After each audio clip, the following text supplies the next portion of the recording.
everyone! For those of you who don't know who I am, my name is Nick and I am the admin at Trauma Research UK, also known as Truck, which is a group at Facebook. You can walk on over and find us. Great bunch. So today I've got a video of attachment and it's Thursday, so you've got me looking like this, still in my pyjamas, and I am absolutely exhausted from a week of being tested by a 14-month-old mini version of myself. It's really weird. So today we've got a video on attachment, and I've got my notes because I'm emotionally and mentally drained from this week. I don't usually recover ever, so there we go. I've got my notes with me so I don't get rambling and lost, which I'm already starting to do. And I just wanted to share what I was going to cover. So I'm going to cover attachment. We're going to look at research which started off attachment, which furthered attachment, disorders and attachment styles, briefly. We're going to look at the still face experiment, which is one of my favourites. We're also going to look at serve and return. It's one of those days. Serve and return is a phrase used by psychologists. Gotta love our phrases. We'll love our phrases. And we're also going to look at rupture and repair. So I'm not talking about tennis, I'm talking child development today.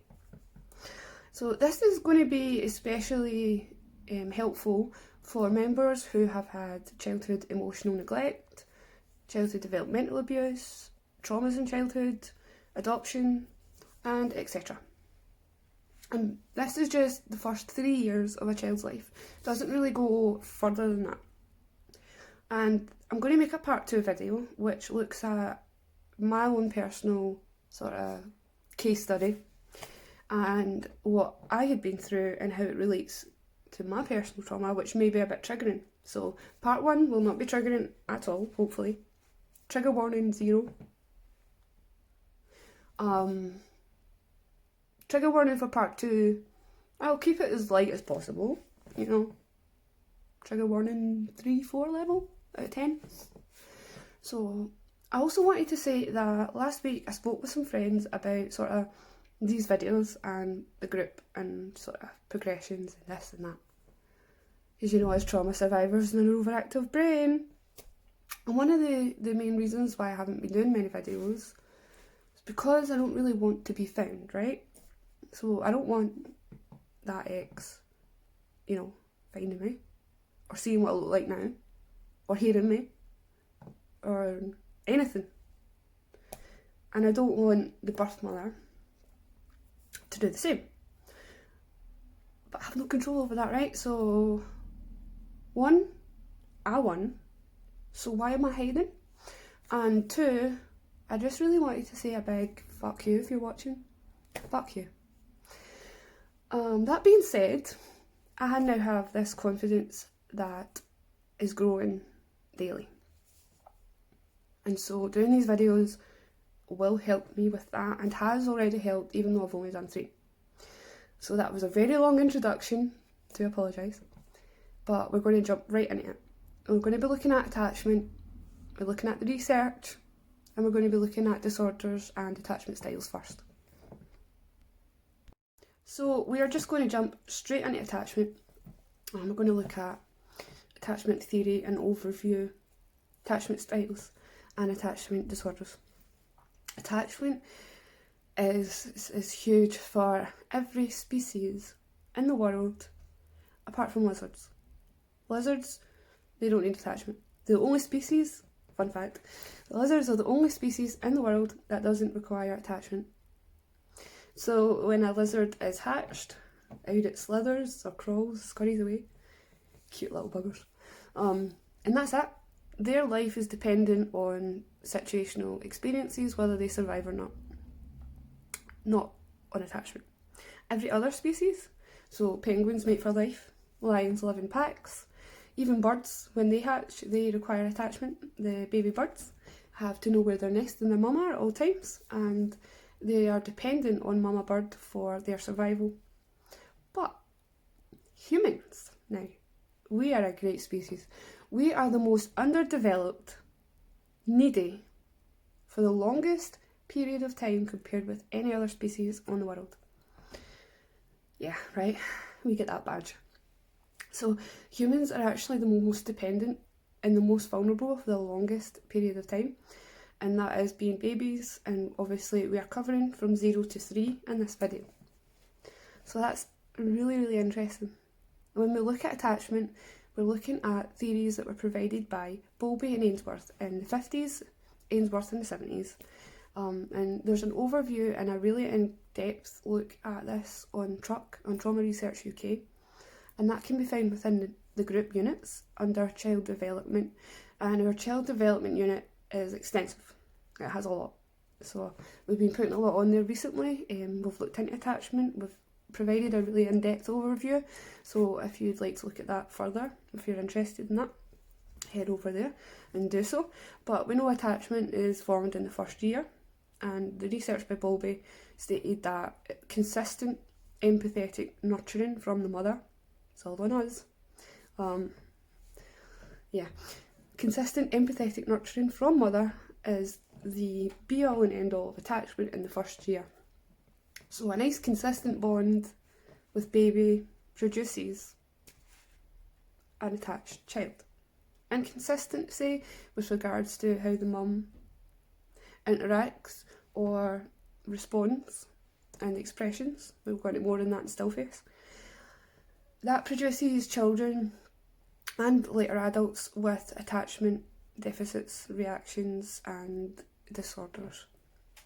So Bowlby and Ainsworth research, they provided some groundwork and seminal, forethoughts and fundamental basis, but what they failed to take into account was, and the most important thing, is individual child temperament. Now, maybe they were working under the belief that children are born a blank slate, but we know children are not born blank slates. We know this. Especially mothers who've had more than one child. I have one child, and she was, when I was pregnant, she was feisty. You'd ask her dad, but she wouldn't stop moving. To the point she'd make me sick. She moved so much, cartwheels and handstands and kicking me. Literally, the movies where you see the hand, that happened. It's so weird. And when she was born, I had a C-section that was planned for me, but my body wasn't ready to go into labour, so there was no hormone release or anything like that. And so Bonnie was born terrified. She was like, "What's going on?" Ripped me out of my mum's stomach. Like, I was sleeping. Which she rarely did, I think. But yeah, Bonnie was born the first couple of weeks. She nursed a lot. She fed a lot. She required that skin-to-skin contact a lot. But then there's other babies that are born that are really placid. I mean, Bonnie didn't sleep. My God. Even when she slept, she still moved and made these wee noises. And I'm like, is she choking? Like, I couldn't sleep for the first week. I had no sleep at all. I was like, what is going on with this child? Why is she not stop making noises? What's going on? And then there's other babies that are born, as I know friends had children at the same age, and they're so placid, like they sleep for 2 hours and like drink full bottles of milk and hardly cry. And the Bonnie was just like, what's going on? What did I do? So how I responded to that was just by more nursing, more skin to skin contact, lots of like warm voices. I know, things, reassuring her until she became a little bit more independent and feisty, and now I curse it. So yeah, temperament is so important with regards to this theory. Slight technical difficulty there, but we're back. So temperament was really, really important to take into account with Bowlby and Ainsworth's theories. But they also failed to take into account socio-economic culture at the time. So at the time of providing this work and study, it was World War II. Families were being split, ripped apart, thrown across the country.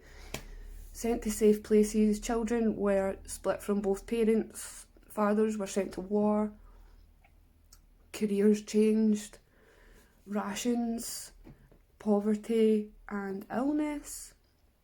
So the culture at the time was so important to take into account, because that caused transgenerational trauma for decades. That was failed to be taken into account. Further research into attachment theory has provided different attachment styles and also looked into non-functioning attachment, so with regards to disorders.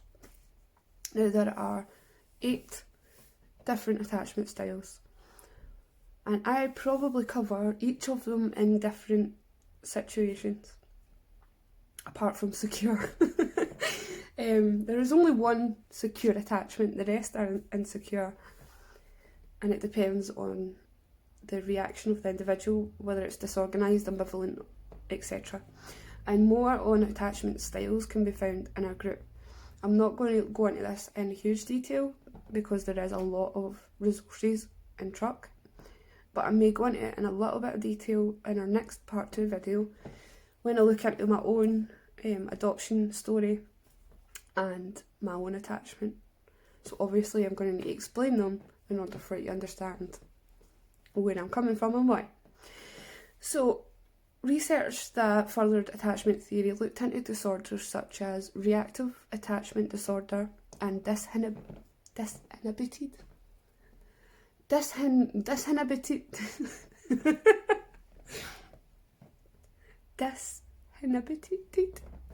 oh goodness, right, just look it up, right? Disinhibited attachment, I said it. Disinhibited attachment. Oh my god, it's Thursday. So those are the 2 disorders. Reactive attachment disorder is when the child or later adult becomes really upset and distressed over the primary figure in their life, so they attach to someone like a shell on a snail. And so Scottish it hurts. And so that person becomes their absolute son, their god, their everything, and their reactions become everything. And so removal of this person, say even into adulthood, the death of a mother or father, if the mother and father were no good, the attachment may be formed with partners. It could be toxic partners. That's why a lot of people stay in relationships that are toxic. There's a big sort of aspect of attachment in those situations.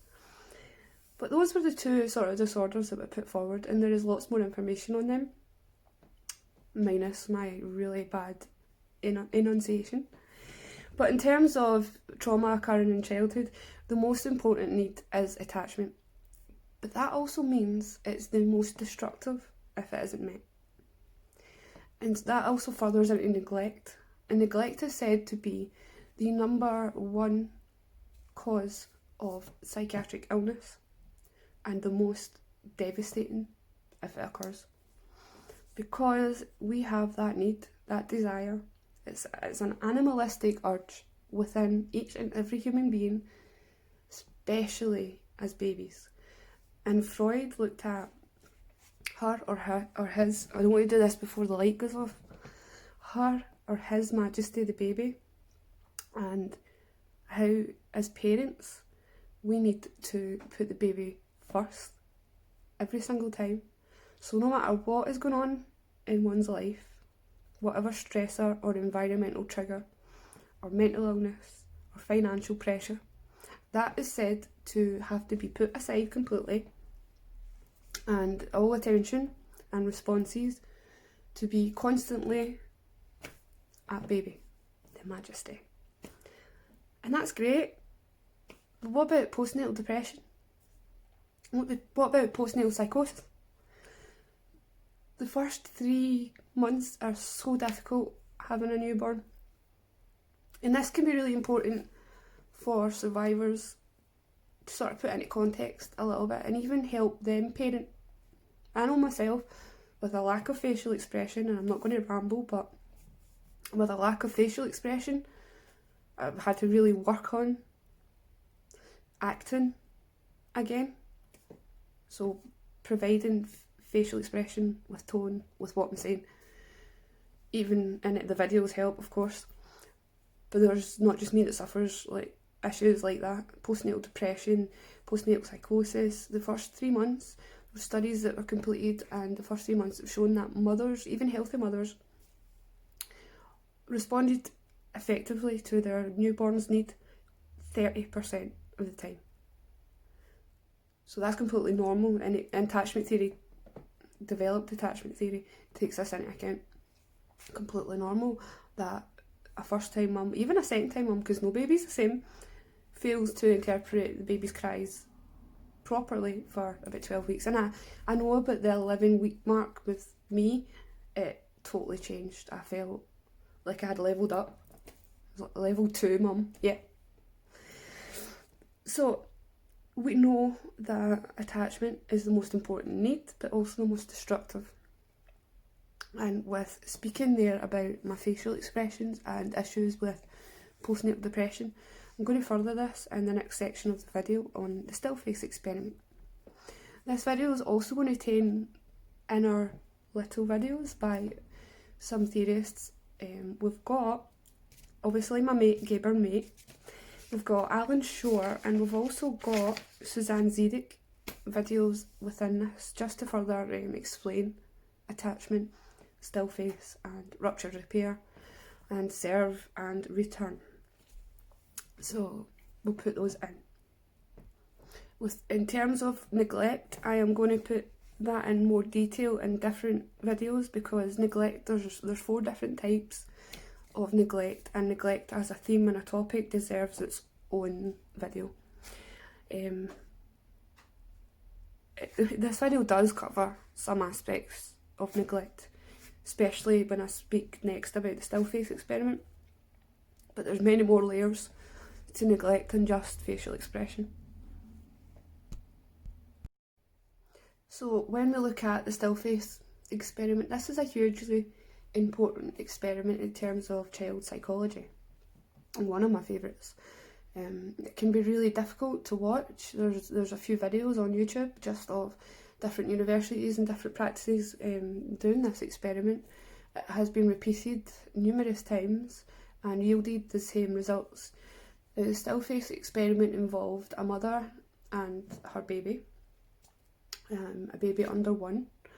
And what happened was they put the baby in front of the mum and just told the mum to interact as usual, just as you normally would interact with the coos and the cas and the talking and that. And then they would be given a sign to turn away and turn back with a completely still expression, hence the name still face experiment. Now when the mothers returned to their still face, the baby would start trying to get mum's eye contact and get an interaction, and that wouldn't come. So the baby freaks out. It's not happy.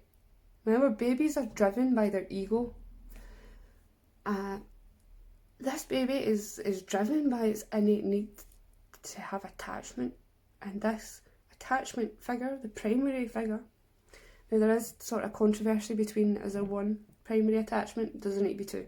So there's more research into that. But this one figure is in front of the baby, and baby's been having these interactions for the last year. Now all of a sudden it's in a strange environment. Mum's not responding. I don't like this. And so their reactions were huge. Babies would look away, they would become distant, they would avoid eye contact completely, obviously getting really, really distressed, go inside themselves, really introverted.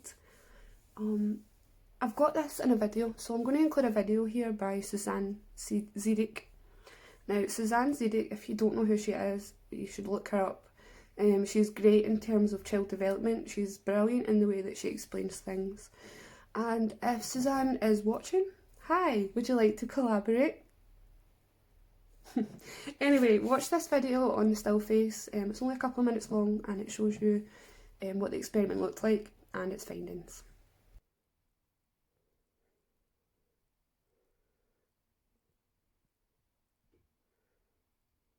Just how crucial the first year is to a child's future development is emerging here at Dundee University. So what we're going to do is get you just to interact with Fraser, just as you normally would with him sitting here and kind of smile and talk and things like that. And then Dr. Suzanne Zedijk has spent the past 6 years trying to understand what babies need for healthy development. The latest research shows that it's the quality of interaction between a child and a carer that's crucial, particularly during the first year. Okay? All right.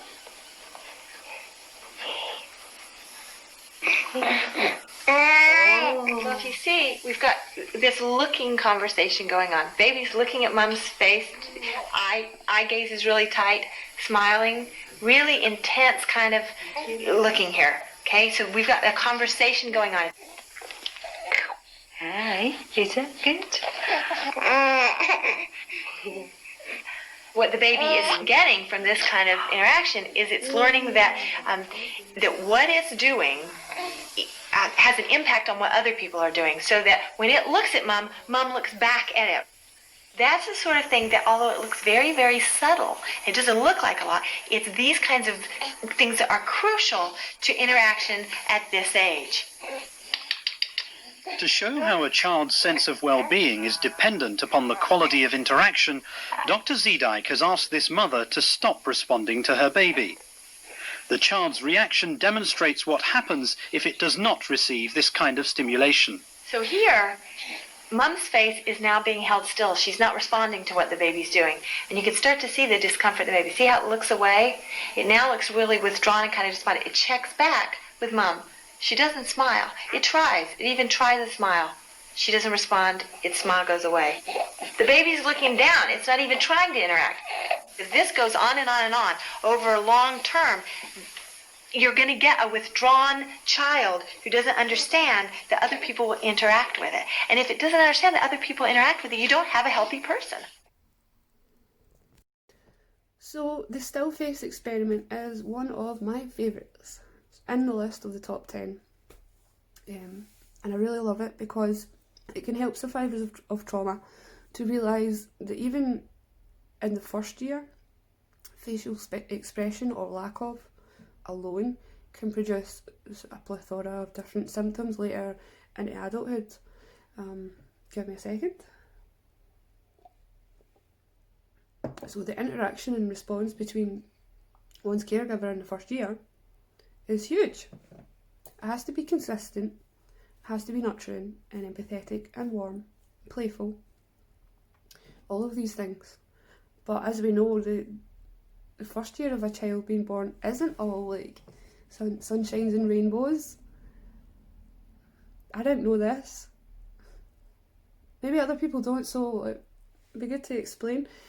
You go through pregnancy and all you think about is this thing growing in you, and then it has a gender. It has it's a girl or it's a boy, and you give it a name and you bond while it's, normally you would bond while it's in the womb and it moves, it comes out. But in that whole time preparing, all you've done is buy baby grows, buy cots, what else do I need, what do I want to do I want to breastfeed, do I want to bottle feed. There's so much going on. You don't think about the negative things that might happen at all. And if they do happen, they become really intense because, of course, every mother and father expecting, I'm sure, look forward to time with newborn and photos and days out. They look forward to showing off baby, taking them to grandparents. What happens though if baby is born and all of a sudden postnatal depression hits? Or in my case, when I had Bonnie, it totally triggered me to the adoption phase, which was between 0 and 2.5 for me, and that shut me down completely for a while. But then we know that 30%, every mother would respond about 30% of the time accurately, trauma or not. So there's that in the first couple of months. That's taken into account in the developed theories. But stillface is so important to watch and to understand, and maybe to research a little bit more, because it really shows survivors of trauma that even devoid of physical assault or the more thought of atrocities of trauma, even devoid of all these things, you might never have experienced physical abuse, sexual abuse, neglect, but in the first year something might have happened that wasn't expected, became intense because of the hormones, and mum and dad didn't appropriately interact, either through depression, psychosis, mental health already been there, financial pressures, etc. That could still have an effect on your attachment. So even going forward, say you get to toddler age and you're walking about, you're doing things for yourself, and mum and dad are like, oh right, we can do this, I feel more confident, let's go. Because I've seen that in my own personal experience. Let's just say it, I was there for Bonnie because I had to be, because her father walked out when she was 2 weeks old, and then came back, and then walked out, and then came back, and then left for a year.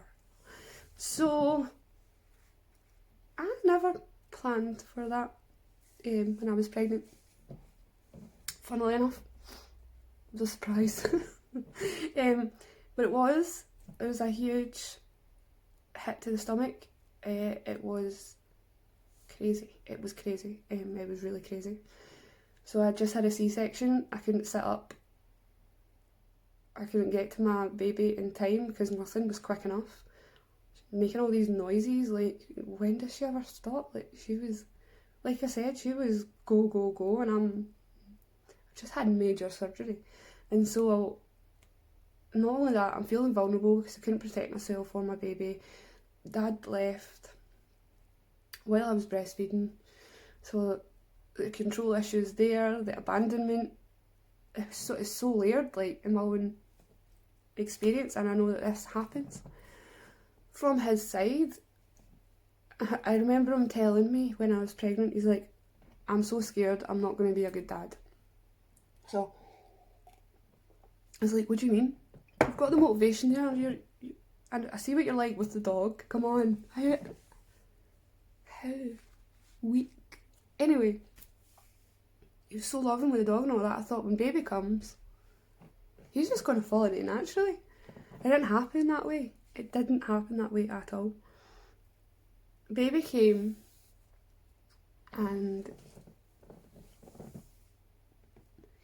things were so tense. The first week was horrendous, that my mum had to come down and live with us because he refused and couldn't stand up to the role of having to be 100% present, and that's in the nicest way possible. I can explain that. He just couldn't do it. And then when I asked for help with nappy changes or can I have a coffee, it was met with reactive behaviour, and it just became so toxic. And that was very hard to process, because when he left, I felt the weight of the huge responsibility that had just been forced. That's how it felt. I'm here because I have to be. While you're awake and while your eyes are open, I will be looking at you and being the mum that I wanted when I was a baby. But I didn't feel it. There was no authenticity because I was going through so much with hormones, with the C-section. I was ill for about 6 months, seriously ill. Resentment, and then escalation. And things have kind of went circle because of me asserting my boundaries and stuff, but in the first year of her being born, I can't tell you how well I did emotionally respond or express facially to Bonnie. but I know that she is securely attached to me because I can leave her and she doesn't freak out. I can leave the room and then when I come back in, she's happy to see me, but she's not crying or doesn't get emotional. I know that she has, at the moment, got secure attachment, which I'm proud of, that I came through that and I managed to step up. Why am I telling you this? Because not just me that experiences this, and there's so many different levels, layers, whatever you want to call it. There's so many thousands of people out there undiagnosed postnatal depression because of the system, because they're not appropriately screened. They're not even told after birth these things could happen. I didn't realise that for a year your hormones are like... That would have been good to know. People always, 6 weeks and you can start exercising and being you again. Okay. So what I did want to say is that there's so many other people out there that have not been able to, either in the womb, there was a lot of stress out externally, maybe they were made homeless, maybe there was a relationship breakdown, there was a lot of fighting throughout the pregnancy. What are those throats today? There was a lot of fighting, maybe a lot of stress, you know. And then baby's born and all the depression hits or this or that. So that's not to say that because of all of this, Bonnie's going to be insecurely attached or avoidant or ambivalent, because she does have secure attachment. But even if she didn't have secure attachment, if she was in secure attachment right now, there would be steps that I could take naturally that I wouldn't even need to really work on or think about, that would just naturally bring it back because the authenticity is there. Now, there's many opportunities as a child develops to repair anything that's done at any point, as long as it's not repeated and as long as the intention is authentic and it's consistent and there's no mixed messages. So that all has a huge part to play in it. And we're going to go on to talk about serve and return and rupture and repair. So, rambling aside, sorry, always helpful though, right? We're going to look at serve and return, and the still face really has serve and return at its core. Now, I've not covered serve and return yet, so this is a new one.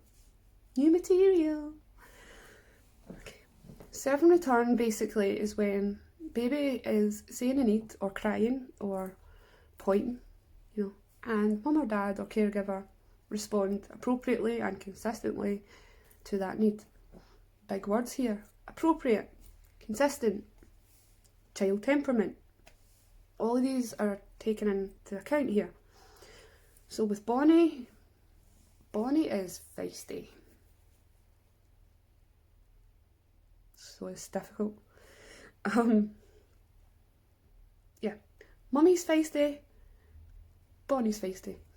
And we see Bonnie's needs and the time that she requires much quicker and kind of more developed than others. The more placid children who are like, I don't really care. Just a water bottle soon. They're just telling you a water bottle can wait 2 minutes. They've got a little bit more patience. And mum and dad might not need to respond so quickly, so every child is different. Let's talk about Bonnie. So Bonnie is 14 months. She is definitely securely attached, as I said. She's now asking for things, or she will go and get things if I ask her to get them. Go and get your shoes, or come and help mummy wash this, or clean the carpet, or let's play.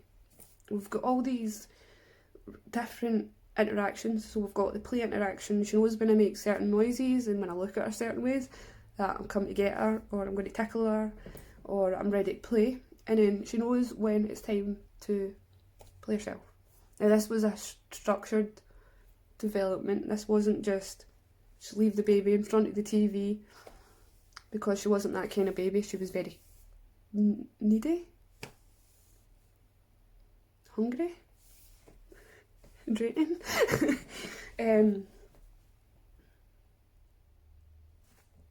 Every baby's different, but Bonnie requires a certain level of interaction. So when she goes for a bit, she wants me to give her food. And if I was to put her to bed, she would not be happy. So if I wasn't appropriately responding to her, she would be like, what are you doing? So when I ask for this any other time, you give me food. But now you're putting me to bed. And now she becomes confused. The environment isn't safe anymore. And repeated instances of this, like one-offs. You know, like, we're not perfect. And this is really important for a trauma survivor who is a parent of a baby, a toddler, a teenager. Everything can be repaired. Even into adulthood, I set boundaries and follow through with them with my mother, and did so at 30. After a very long life of adamantly denying her any, enabling really. A long life of enabling her behaviours and not speaking up. And then I got pregnant and hormonal, and that changed. So if I can do that after 30 years, don't worry so much if you haven't done it. It's a big message I want to try and get across. I just want to explain these things in general, but you know, if you haven't given facial expression, or if you spent the first year like freaking out, screaming, crying, you still got another like 700 days to go. If you spent the first 1,000 days without your child and this and that, yes, you're going to have issues. Undoubtedly you're going to have issues. If you've been constantly neglecting or ignoring a child's needs, or inappropriately responding to that child's needs for 3 years, you are going to have issues, sure. But those issues can be totally worked over when you are aware of what has happened. Hence why we do these videos. So, if you look at actual development, it occurs in the first 1,000 days. And that's where personality, learning, oh my god, babies are like sponges, right? Not blank slates. Absolutely driven and motivated every second of the day to learn for 12 hours a day awake, and 12 hours of learning while asleep. I don't know where they get the energy, but I don't have any. And we know obviously Freud's theory, his/her Majesty the baby, where he says that, you know, parents should basically give up everything that's going on the birth of a child and focus solely on that child's needs. Not always easy to do that. Just saying. And even if you haven't been able to do that, own it. It's humbling. Recovery is humbling. And this is what I mean by humbling, because I've had to really be like, you know what, I reacted like a victim there. It's because whatever. And it can be really humbling to think that, oh God, I've done this. But that's part of recovery, is forgiveness and self-compassion. And so having that, being like, okay, so I effed up for the first year. Got another 2 years left, or now they're a teenager. Do you know what? If they're a teenager, at least they have the brain to think and be their own person and talk to you, and you can work through things. And that's good. Because if you've got the motivation and the authenticity to do this, you're going to repair relationships. Serve and return. So I've got a video by my mate, Gaber mate, who explains serve and return and attachment very well. Thich Nhat Hanh, the Buddhist teacher, says that the greatest gift a parent can give to a child is his or her own happiness. So I tell parents to really look after their emotional lives, to examine their stresses in their lives, and in those first few years, make the child's comfort and happiness and security their primary goal. Whatever life goals they have, put them on hold as best you can. and really create an environment where the child is connected and secure, and that child then will be set for life pretty much. And if you face stresses or anxieties or depression, deal with them as quickly as you can and get all the support you can get, and look at what's causing it, because under those circumstances your child will be affected negatively.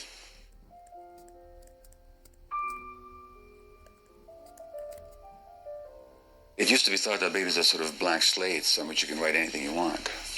Well, that's not true. What is true is that babies are born with tremendous potential for self-realization, but also for self-negation.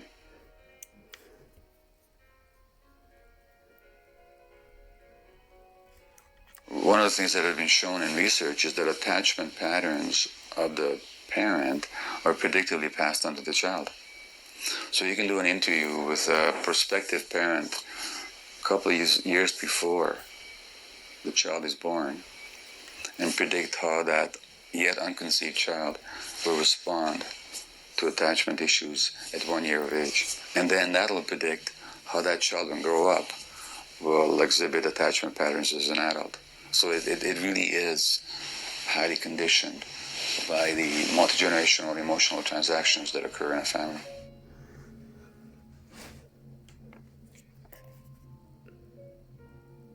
The human brain is not strictly an organ that develops according to genetics.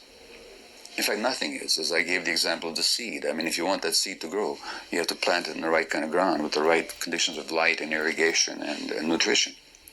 Well, the human brain also develops in response to the environment, especially the human brain, because most of our brain growth occurs after birth and not before. About 80% happens after birth, and much of that in the first 3 years of life. So by the end of the third year of life, the human brain is something like 80 or 90% adult size, whereas the human body is about 18% adult size. So those first 3 years are hugely important. Now, which circuits develop and which do not depends very much on environmental input. So a child who doesn't see light, they'll be blind after a few years because the visual circuits need light waves for their development. They just don't otherwise. Our capacity for intimate relationships, for connection, for self-regulation, for attention, for stress regulation, these all depend on crucial brain circuits. These brain circuits require the right conditions as well.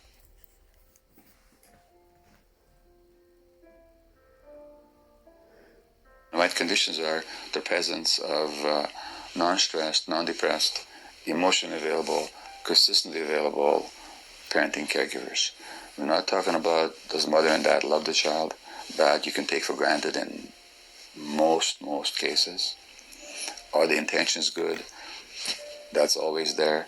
We're just talking about how stressed or distracted or depressed the parents may be. And the more they are, the more that'll interfere with the child's healthy brain development unless they get the right support. So what I would like to say, Gaber Mate is one of my 3 top trauma theorists. If you're watching, you want to collaborate. So I'm going to move on now to rupture and repair. The final, the final segment of the video. So rupture and repair is really important because it is one of the best ways parents can repair anything that might have happened in the past. A rupture is a break in the connection, a momentary break in the connection between the primary or caregivers and the baby or the child. They are inevitable, and I'm sorry, but I have to do this. Whenever I say inevitable, I think The world is inevitable. It's what? Inevitable. One more time? Inevitable! Things are inevitably going to change. God damn it, open your fucking ears. inevitable. Okay. Rupture and repair. Ruptures are inevitable. But it can be used for positive self-growth because ruptures are always going to happen. You're always going to have that. Mums and dads aren't perfect, okay? There's a difference between struggling to parent and being abusive. There's 4 different types of neglect, one of which is quite low level. It's when you don't meet the needs consistently, but not on a regular basis. So that is a type of neglect. But with rupture and repair, the repair part really strengthens the bond. So obviously a rupture is a momentary break in the connection between the caregiver and the baby. Either the parent has got so tired, they're like, you want to shut up, stop crying. They might shout. They might be going through a period of mental health issues, exacerbated by childbirth, postnatal depression, psychosis, an acute onset of PTSD symptoms, because in childbirth the amygdala becomes heightened, and that is already heightened for trauma survivors. So it tends to be like, oh, like this, right? Amygdala is go now. And so you've already got this faulty radar, and you're putting the baby in front of the faulty radar, and your animalistic desire is to protect the baby. But everyone's a threat now. Doctors are threats, nurses are threats, people at the shop are threats. Why are you looking at my child? Why are you not looking at my child? She's so beautiful. Like, it's mad. So rupture and repair is, you get so tired, right? You've been up for like 3 nights, baby's teething. Or like me, in the last 2 weeks, Bonnie's dropped 2 naps a day. Help. I'm sending an SOS right now. She's dropped 2 naps, and my part of my trauma is like change. Is we have a routine and we're good, but then she'll change and go at a different phase, and the full routine goes up. And I'm fine when she's awake, but I really feel it when she's sleeping, because I get agitated and irritable, and it's been difficult. It's even been difficult to write posts for the last couple of weeks. But when she's awake, I'm giving her the eye contact, I'm acting the smiles, and I authentically want to do this, and I hope that I am. But over the last 2 weeks, I've becoming consistently more and more tired. My gran went into hospital again and now has to go to a care home. She is speaking only Sinti, which is Gypsy German language. So yeah, that's fun. And so that I've had to parent my mum, because she can't be a mother. I'm the mother figure. And so I'm bringing her up, make sure she's okay, and that's fine. But then the weekend comes and they take Bonnie and I'm alone in the house, and then it hits. And so I'm really lucky though that I can dissociate and compartmentalise and block out when I need to. And then at the weekend it comes and I deal with it then. Then she comes back and everything's fine again. But other people, not that lucky, react completely different. Every individual is an individual, and every trauma is an individual. So it gets to the stage, and there has been a lot of times where I've shouted at Bonnie, where I've held her tighter than I wanted to, but it's just been like, not in a bad way, not in a really abusive way, but just being aware that I'm getting to that level, and I think every parent gets to that level. And luckily enough, I'm able to put baby down and go into another room for 5 minutes and then come back. But that is all about rupture and repair.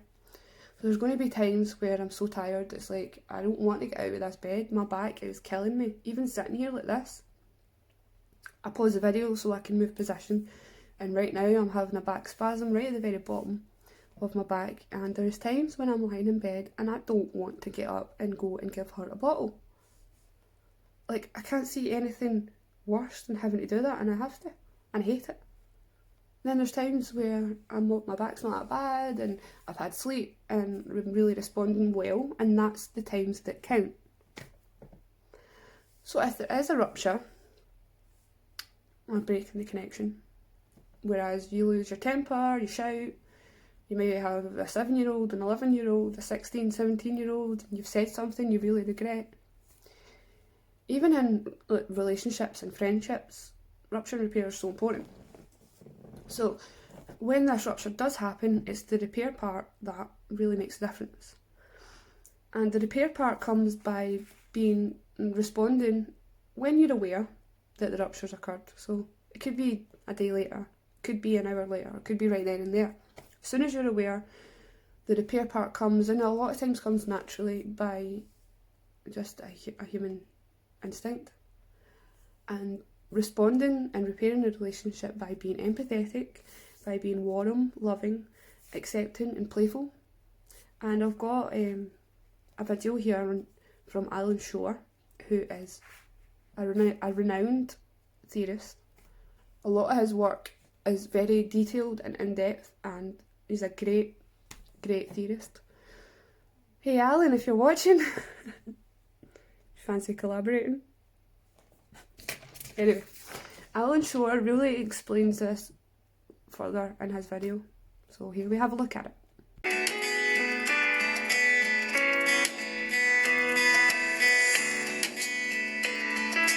In the normal developmental work, we now know that the mother is attuned maybe 30% of the time with infants, the first 2, 3, 4 months.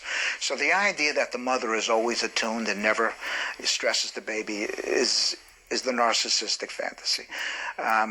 The key there is not so much the misattunement as the caregiver then being able to pick up the cues coming back to her that the baby is now further dysregulated, and it's her resilience now to alter her behavior and now to repair the rupture, so to speak. That is really a key. Now that really is key, because in the end it turns out that the ability to repair ruptures are what allows for the tolerance of negative affect. And actually, we now are pretty sure that trust is not there in the child because it's heaped upon the baby by the positive mother. It's there because they go through stressors and there is a rupture, there is the repair. So that means in this type of work, there will be many, many instances of repair. Hopefully at the beginning on low levels, not massive repairs. If there was massive misattunement going on there, but many. Therefore, what that means is that these misattunements are not technical mistakes. As the person is now building more structure and is now more able to go more deeply into themselves, into places that they have never gone before, into affects that they have never tolerated before because they were overwhelming, etc. The rupture and repair is very much a part of it. And let me just highlight what you said there. Here's another example whereby a developmental principle, which comes out of attachment and developmental psychology, has direct relevance, to how the interrelationships between two human beings, the therapist and the patient, alters the internal psychic world of the patient.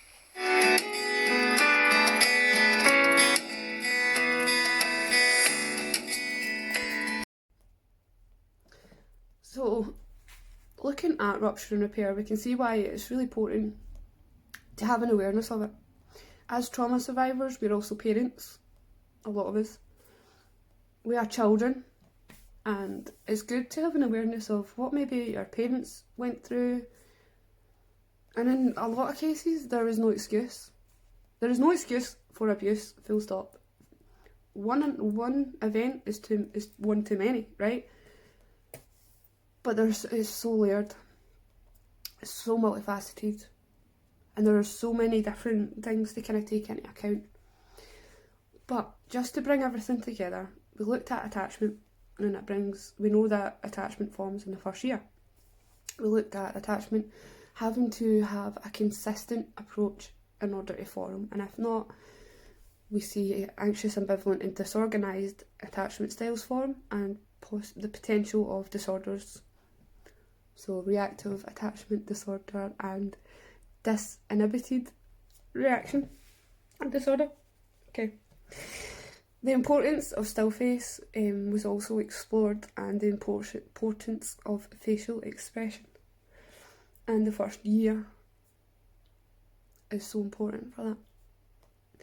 And we also looked at how the still face can impact trauma. So we I tried to kind of bring this all back to trauma experiences and personal experiences, and I did go into a little bit of detail about my own personal experience. I don't feel I was triggering, because I only really dusted the surface of that one. But we looked at that a little bit. I rambled on. Then looked at serve and return and rupture and repair. And we've got some videos in here by Gaber Mate, Suzanne Zedek and Alan Shore. And all of these theorists, amazing researchers and psychologists, really well written. So I encourage you to go and have a look at them. You can find their work across the internet. They are huge in terms of child development and trauma. But I just wanted to say, obviously, thank you for watching this video. We're going to have a part 2, I think tomorrow. And it's going to look at me and my upbringing and my experience and my attachment and my parenting style and things that you can do to change how you react. So that video may be a little bit more triggering because I will go into a little bit more detail about, obviously, myself, my upbringing, my birth mother, my adoptive mother. And when I say this, I have to remind myself, when I said I repaired the relationship with my mum after 30 years, it wasn't with my birth mother, it was with my adoptive mother. So if that's possible, because there was huge abandonment issues and stuff, obviously, because I've been given up by my birth mother, and then I feel like I've been rejected, neglected and abused by the person who adopted me, who lied on the forms, who for a long time I thought, why was I put here? I could have been anywhere, and here I am, an only child with parents that don't act like they can tolerate me. So that video will be a little bit more triggering, but it'll be honest, and I think it will be insightful. I hope it will be insightful. It will be insightful. And we're going to look at how such themes can manifest into adulthood with my experience, my knowledge of others' experience. And so that'll be quite a good video to watch, and I hope you join me there. I hope to see you there. If you'd like to support Trauma Research UK, I'd be so grateful. Give the video a like, share it, follow me, join the group, send me a message, any questions, any points that I may have missed, if you think I ramble too much, anything really. I'm quite an open person. Both Elena and I are here for you. We both run Trauma Research UK. We're quite the armchair detective, and we're here for you. So that's the whole reason we sort of built Trauma Research UK, was for you. So your feedback, your sharing, your support is so important. It makes me feel like I'm doing something, and the energy that I'm expending and the triggers that I have to work through myself and getting into this seat, doing this damn video, that it's worth it, and that I've actually reached out to someone. So that would be really nice to receive. I have received that on last videos, and it's really spurred me to continue to make more. I still did it in a few takes, obviously, but I don't want to enable myself by doing that, so I'm still going to practice in the future. I hope you enjoyed it, and I just want to say once again, thank you for watching, and thank you for supporting Trauma Research UK.